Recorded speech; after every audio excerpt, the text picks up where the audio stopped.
ये power PCB, ठीक है। ये आपका क्या है, ट्रांजिस्टर दिख रहा है, ये छोटा सा ट्रांसफार्मर है, ठीक है। ये सब जहां भी दिखे ये ट्रांसफार्मर, हाँ, तो बाकी किसी पीसीबी में ट्रांसफार्मर आपको नहीं दिखेगा। जैसे क्या है, ये डिस्प्ले पीसीबी है, इसमें कहीं ट्रांसफार्मर दिख रहा है?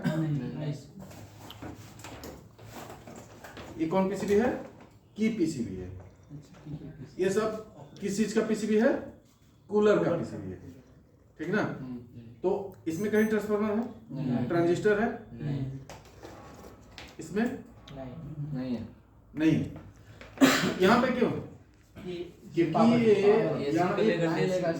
हाँ, सबसे पहला चीज है कि 220 वोल्ट जो है आपका एसी करंट यहाँ इन करता है। ट्रांसफार्मर क्या करता है? स्टेप डाउन ट्रांसफार्मर यूज हुआ है यहाँ पे, करंट को कम किया। फिर बाकी सेक्शन, चाहे वो आपका ब्रिज रेक्टिफायर हो या फिर ट्रांजिस्टर हो, करंट को कम किया, कैपेसिटर हो, करंट को फिल्टर किया, सारे क्लियर करके, और जिस चीज को जितना करंट चाहिए, यहाँ पे उनकी जैक बना हुआ है, चाहे वो आपका टूल पंप का मोटर हो, ब्लोअर मोटर का मोटर हो, सबका कनेक्शन यहाँ से जाता है, ठीक ना। दिख रहा है, डिस्प्ले का जैक हो, वो सब यहीं से कनेक्शन। किसको कितना करंट देना है वो कौन क्लियर करता है? पावर पीसीबी, ठीक है। तो ये आपका पावर पीसीबी लगभग कॉमन रहेगा, जिस भी मॉडल का आप जाइए देखिएगा ना, तो थोड़ा सा डिजाइन चेंज हो सकता है, बाकी पावर पीसीबी जो लगने वाला है वो सब सेम ही टाइप का रहेगा, ठीक है। अब ये जो पीसीबी लोग क्लास कर रहा है यहाँ पे, एसी का, फ्रिज का, जिस चीज का पावर सेक्शन अगर देखो तो लगभग सेम ही मिलेगा। थोड़ा सा पार्ट्स जो है ना, छोटा बड़ा वैल्यू कम बेसी मिल सकता है, कंपनी पर डिफरेंट, कंपनी पे नहीं, उसका कंजप्शन पे डिपेंड करता है कि क्या कंजप्शन है वहाँ, ठीक है। उसके अनुसार हाँ, कंपनी पे ये रहता है कि वो क्या क्या पार्ट्स इस्तेमाल किया, लेकिन अगर देखा जाए तो सब सेम ही रहेगा। पार्ट्स पावर पीसीबी में सब सेम ही रहेगा। अब यहां से किस पीसीबी में कौन सा पार्ट में करंट दे रहा है उस पर निर्भर करता है, ठीक है। तो पावर पीसीबी अगर नॉर्मल आप एक का जान जाइएगा तो लगभग का रिपेयर करना जान जाइएगा, लेकिन आप लोग मैकेनिकल सीख रहे हैं, इलेक्ट्रिकल इलेक्ट्रॉनिक आप नहीं सीख रहे हैं, इसलिए आप सिर्फ पहचानना जान जाइए कि कौन सा पीसीबी कौन सा, ठीक है। आपका डिस्प्ले दिया हुआ है, एक जैक इसमें जा रहा है और एक दूसरा जैक इसमें भी जाएगा, ठीक है। और ये की पीसीबी जो कि हम लोग कहीं कहीं स्विच से भी काम ये करते हैं, अप डाउन करते हैं, तो कहीं कहीं हम बटन से भी करते हैं। अब इसका ही अप टू डेट करके वो लोग टच भी कर दिया है, टच भी कर दिया है, ठीक ना। तो ये तीनों चीज आपका क्लियर हो गया, कहीं दिक्कत नहीं है इसमें। आपको आप कुछ नहीं कर सकते हैं, जो पीसीबी रिपेयर करेगा वही रिपेयर कर सकता है, ठीक है। आप जहां खराब हुआ सीधा उसको क्या करिएगा, रिप्लेस करिएगा, ठीक है। पहचानने में कैसे खराब है?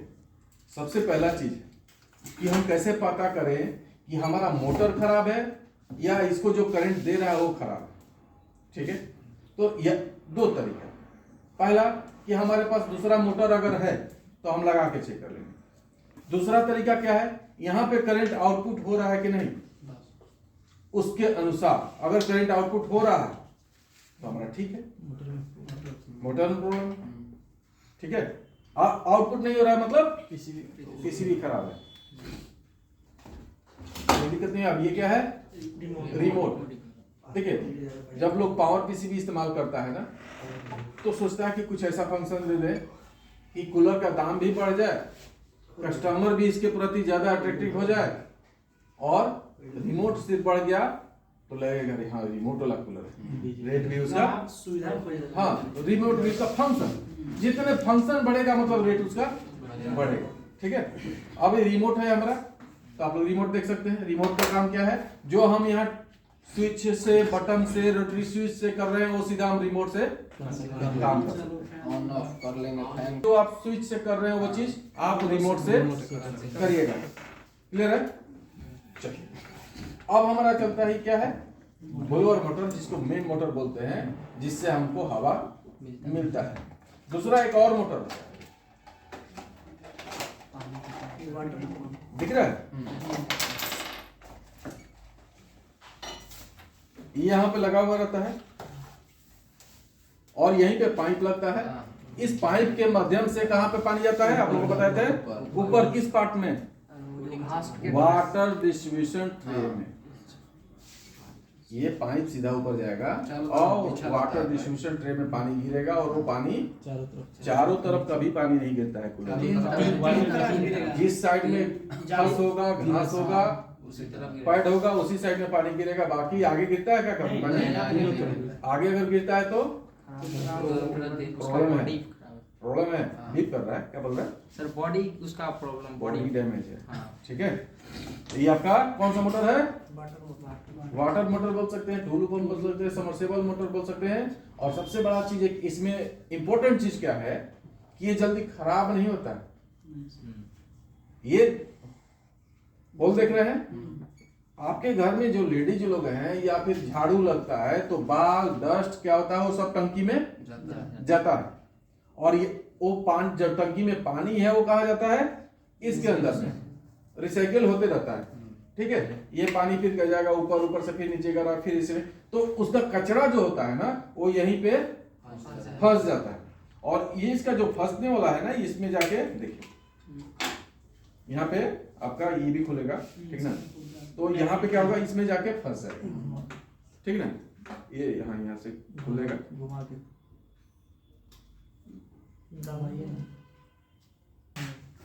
खुला जाता है, थोड़ा सा लगा के खोलना पड़ेगा। तो यहाँ पे जो पंखी है, ब्लेड है, जिसके अंदर में क्या होता है, सब बाल डस्ट जो होता है ना इसमें जाकर फंस जाता है और ये जाम हो जाता है। तो ये आपको कस्टमर को नहीं बताना है, आपको क्या करना है, सीधा उस जगह पे आप चेंज कर दीजिए। इसका जो रेट है वो आप ले लीजिए, इसको कोशिश कीजिए अपने, आपको यही सब चलता है।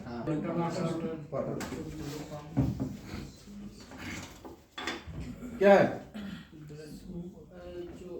Swing motor. इसी का छोटा रूप एक छोटा सा इतना आता है जो एसी के लिए होता है, जो उसका फ्लैप को तो देखो एसी का ही एक अगर बोलो ना तो पिछला रूप ये कूलर ही है। जैसे आदमी का, मनुष्य का, मनुष्य का पिछला रूप अगर बोलो तो बांदर लोग बोलता था, तो यहाँ भी अगर एसी का पिछला रूप देखो तो कूलर ही है भाई। लेकिन आज इसमें भी सारा फंक्शन एसी वाला ही आ गया, पीसीबी, सारा रिमोट, सब कुछ यहाँ इस्तेमाल हो गया, टच सेंसर सब कुछ इस्तेमाल हो। ठीक है, तो सेंसर हाँ। अब हम लोग क्या करेंगे, इसको असेंबल करके हम लोग चलाएंगे इसको। ठीक है ना, यहाँ पे देखिए, यहाँ दो तार दिया हुआ है, क्योंकि इसका स्पीड जो है ना स्लो, हाई लो नहीं हो सकता है, 6 से 8 आरपीएम तक चलता है। हाँ, इसका स्पीड जो है ना हाई लो नहीं हो सकता है। लेकिन आप अगर यही देखें तो यहाँ 4 तार दिया हुआ है, एक कॉमन हो गया, एक हाई हो गया, लो, मीडियम। ठीक है, वो डिपेंड किस पे होता है, यहाँ पे। इसमें कितना दिया हुआ है, 4, एक एल लिखा होगा, और बाकी जैसे ही यहां से 1 पे जाएगा, 2, 3 इस तरह से बढ़ते जाएगा। ठीक है, तो हम लोग अब क्या करेंगे, असेंबल करेंगे। एक चीज और हमने बताया था कि आपको तार काटना नहीं।